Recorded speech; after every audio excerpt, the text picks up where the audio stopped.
Across the nation, school districts are slashing their budgets as federal stimulus money runs out. The situation is particularly bad here in Reading, where teachers have been cut, schools have been closed, the pre-K program has been completely eliminated. We're here to find out what's going on.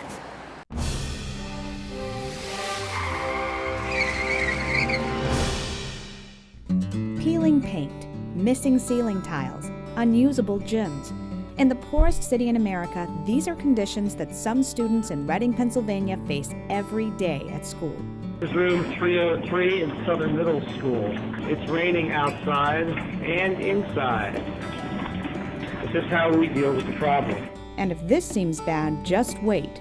It gets worse. We just lost 170 teaching positions because of the budget. We lost 110 teachers and 60 of them retired or resigned. And now we're going to have larger class sizes. We're going to have fewer schools. We closed 5 schools for the same number of students. And we also cut pre-kindergarten. Cutting pre-K is especially hard in a city where 20% of the student population speaks no English. Reading mom Miriam Feliciano says pre-K was absolutely vital for her son. Today, he's on the honor roll. He learned English in pre-K. The teachers help. The more good is because the group is small. Have a small groups, the teacher help the student, and when he grow, he learn and he speak English. By the end of this month, the school board had laid off 231 employees, most of them teachers or teachers' aides.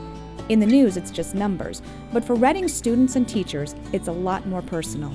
This 4th grade teacher still gets emotional when she talks about having to tell her students that she'd lost her job. When I told them, they just started screaming.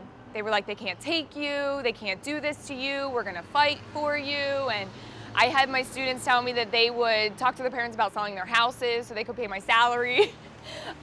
They all talked about emptying their piggy banks and having a fundraiser. And so that was really hard to hear, only because you realize how much you've impacted them. And so, and when you become a number to a school district and they don't see these kids and they don't see how much these kids need you, you know, and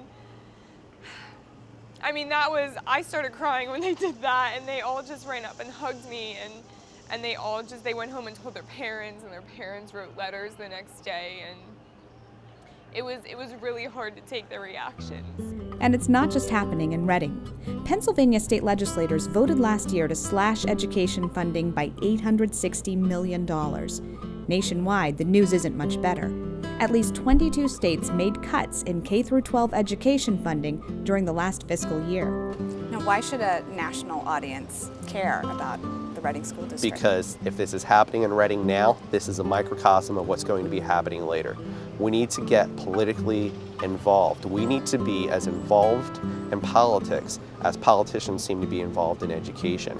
And the only way that we make a difference is to demand that our students are equally funded, regardless of their zip codes, that public education is fully and fairly funded. It's an emotional appeal that comes too late for kindergarten teacher Lacey Kirchner. She's yet another name on the list of Reading layoffs.